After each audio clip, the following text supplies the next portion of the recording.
കന്നിമൂലയിൽ toilet വന്നാൽ ഭാര്യയും ഭർത്താവും തമ്മിൽ അഭിപ്രായ വ്യത്യാസങ്ങൾ ഉണ്ടാവും. കന്നിമൂലയിൽ മിസ്സിംഗ് വന്നാൽ പൈസ നിൽക്കത്തില്ല. വടക്ക് പടിഞ്ഞാറ് മിസ്സിംഗ് വന്നാൽ ഗൃഹനാഥം ക്ഷയിക്കും. വടക്ക് കിഴക്ക് മിസ്സിംഗ് വന്നു കഴിഞ്ഞാൽ വീടിൻ്റെ അഭിവൃദ്ധി പോവും. തെക്ക് കിഴക്ക് മിസ്സിംഗ് വന്നു കഴിഞ്ഞാൽ കടബാധ്യത ഉണ്ടാവും. ഒരു വീട്ടിൽ ചെയ്തു കൂടാത്ത ചില വാസ്തു കാര്യങ്ങളാണ് നിങ്ങളുമായിട്ട് ഷെയർ ചെയ്യുന്നത്. എന്ത് ചെയ്യാം എന്നുള്ളതിനേക്കാൾ കൂടുതലായിട്ട് നമ്മൾ മനസ്സിലാക്കേണ്ടത് എന്തൊക്കെ ചെയ്തുകൂടാ എന്നുള്ളതാണ്. സൗത്ത് വെസ്റ്റിൽ ടോയ്ലറ്റ് പാടില്ല, സെപ്റ്റിക് ടാങ്ക് പാടില്ല, ഗേറ്റ് പാടില്ല, കിണർ പാടില്ല, ബോർവെല്ല് പാടില്ല, മെയിൻ ഡോറ് പാടില്ല, സിറ്റ് ഔട്ട് പാടില്ല, കാർ പോർച്ച് പാടില്ല. ഇതൊന്നും എവിടെ പാടില്ല? കന്നിയിൽ പാടില്ല. ഇനി സൗത്ത് ഈസ്റ്റിൽ കിണർ പാടില്ല, ബോർവെല്ല് പാടില്ല, സെപ്റ്റിക് ടാങ്ക് പാടില്ല, വേസ്റ്റ് വാട്ടറിൻ്റെ പാടില്ല, ടോയ്ലറ്റ് പാടില്ല, മിസ്സിംഗ് പാടില്ല. എവിടെയാണ്? സൗത്ത് ഈസ്റ്റിൽ. ഇനി നോർത്ത് ഈസ്റ്റിൽ സെപ്റ്റിക് ടാങ്ക് പാടില്ല, വേസ്റ്റ് വാട്ടർ പാടില്ല, മിസ്സിംഗ് പാടില്ല. അടുത്തത് നോർത്ത് വെസ്റ്റിൽ 4 കോർണറുകളെ പറ്റിയാണ് ഇപ്പോൾ നമ്മൾ സംസാരിച്ചാക്കുന്നത് അല്ലേ. കന്നിമൂലയിൽ ടോയ്ലറ്റ് പാടില്ല. ടോയ്ലറ്റ് വന്നാൽ എന്താ പ്രശ്നം? കന്നിമൂലയിൽ ടോയ്ലറ്റ് വന്നാൽ ഭാര്യയും ഭർത്താവും തമ്മിൽ അഭിപ്രായ വ്യത്യാസങ്ങൾ ഉണ്ടാവും. ഗൃഹനാഥയ്ക്ക് ആരോഗ്യ പ്രശ്നം ഉണ്ടാവും. സെപ്റ്റിക് ടാങ്ക് ആണെങ്കിലും സെയിം. അതേപോലെ തന്നെ കിണറായാലും ഒക്കെ ഇത്തരത്തിലുള്ള പ്രശ്നങ്ങൾ ഉണ്ടാവും.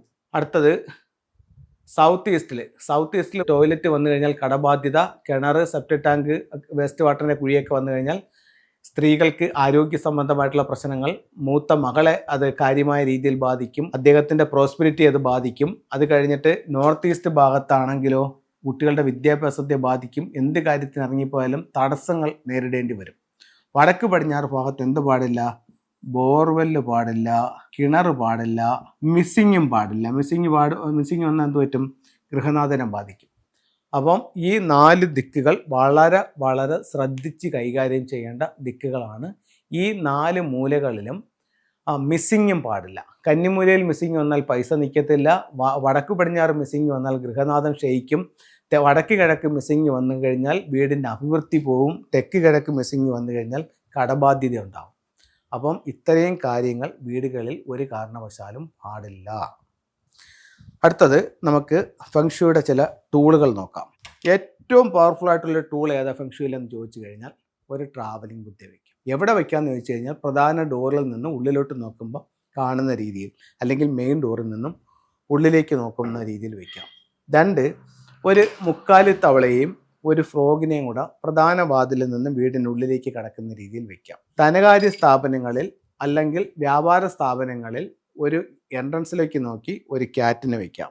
ഒരു അരോന മത്സ്യത്തെ സൗത്ത് ഈസ്റ്റിലോ നോർത്തിലോ വയ്ക്കാം. പഗോഡ ടവർ വിദ്യാഭ്യാസത്തിന് വേണ്ടിയിട്ട് വടക്ക് കിഴക്ക് ഭാഗത്ത് വയ്ക്കാം. മാൻഡേരിയൻ ഡക്ക് വന്നിട്ട് സൗത്ത് വെസ്റ്റ് കോർണറിൽ വയ്ക്കാം. കപ്പിൾസിന്റെ ഐക്യത്തിനും വിവാഹത്തിനും വേണ്ടി വയ്ക്കാം. കുട്ടികളില്ലാത്ത കപ്പിൾസിന് അവരുടെ ബെഡ്റൂമിന്റെ വെസ്റ്റിൽ ഒരു ചിൽഡ്രൻസ് ബുദ്ധ വയ്ക്കാം. തെക്ക് വശത്ത് വരുന്ന 5 എന്ന് പറയുന്ന നക്ഷത്രത്തിന് പരിഹാരമായിട്ട് 2026 5 എലമെന്റ് പഗോഡ വയ്ക്കാം. പേരും പ്രസിദ്ധിക്കും വിജയത്തിനും വേണ്ടിയിട്ട് ഒരു വിക്ടറി ഹോഴ്സ് സൗത്തിൽ വയ്ക്കാം. സാമ്പത്തികമായിട്ടുള്ള അഭിവൃദ്ധിക്ക് വേണ്ടി ഒരു ഡ്രാഗൺ ബോട്ട് മെയിൻ ഡോറിൽ നിന്നും ഉള്ളിലേക്ക് കടക്കുന്ന രീതിയിലോ സൗത്ത് ഈസ്റ്റ് കോർണറിലോ വയ്ക്കാം. അപ്പം ഇത്തരത്തിലുള്ള സിംബലുകൾ നിങ്ങൾക്ക് പറ്റുന്നത് 1, 2, 3 വാങ്ങി പരീക്ഷിച്ച് നോക്കൂ. റിസൾട്ട് നിങ്ങൾക്ക് സ്വയം അനുഭവിച്ചറിയാവുന്നതാണ്. എല്ലാവർക്കും എല്ലാ ഐശ്വര്യങ്ങളും ഉണ്ടാവട്ടെ എന്ന് പ്രാർത്ഥിച്ചുകൊണ്ട് നിർത്തുന്നു. നന്ദി, നമസ്തേ.